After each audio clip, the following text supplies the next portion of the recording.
Bonjour à tous, nous revoici pour une nouvelle capsule de Un parcours et ses leçons.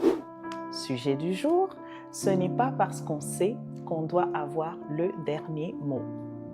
Nous est-il déjà arrivé d'être frustrés, mais alors très frustrés, parce que ce qu'on veut expliquer comme pensée évidente pour nous, que cela ne soit pas la pensée adoptée par tout le monde ou par ceux avec qui on est en train de discuter. Et plus nous argumentons, plus nous nous sentons frustrés parce que selon nous, tout le monde devrait aller dans le sens de ce que nous disons parce que c'est clair qu'on a raison. On sait. Ce n'est pas parce qu'on sait qu'on doit forcément avoir le dernier mot. Du reste, nous n'avons ni l'omniscience, ni la science infuse.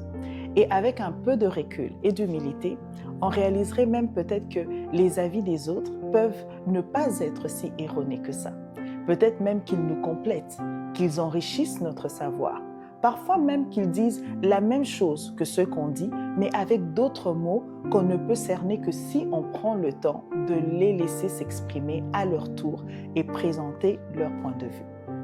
La Bible nous dit « Celui qui est maître de ses paroles montre son expérience, et celui qui garde son calme est intelligent. » Proverbe 17, verset 27. Savoir une chose n'implique pas toujours que les autres soient ignorants. Savoir une chose n'implique pas toujours qu'il nous incombe à nous la responsabilité de l'apprendre aux autres s'ils l'ignorent. Peut-être qu'ils vont en prendre connaissance et conscience à leur tour et à leur façon, sans forcément devoir passer par nous. Savoir une chose ne fait pas de nous un incontournable absolu. Gloire soit rendue à Dieu si ce qu'on sait doit être transmis aux autres au travers de nous.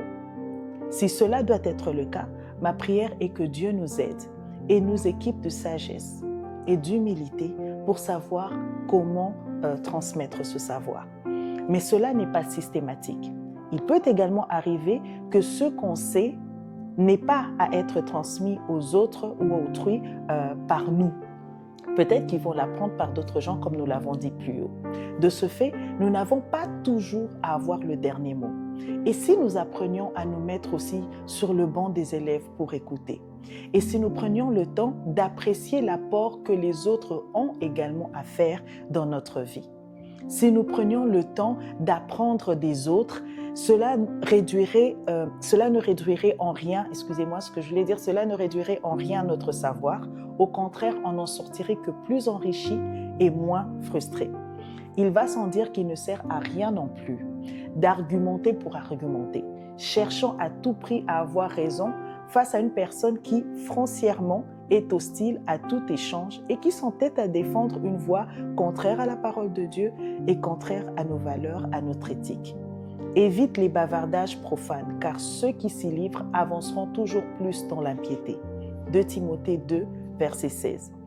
Par moments, intercéder pour une personne vaut de loin mieux que des multiples paroles argumentées en vain. Dans la prochaine capsule, nous parlerons de « On peut guérir de la perte la plus douloureuse si on laisse Dieu le faire ». En attendant, que Dieu nous aide à savoir discerner quand partager notre savoir et quand prendre le temps d'apprendre des autres avec joie et avec humilité. Que Dieu vous bénisse.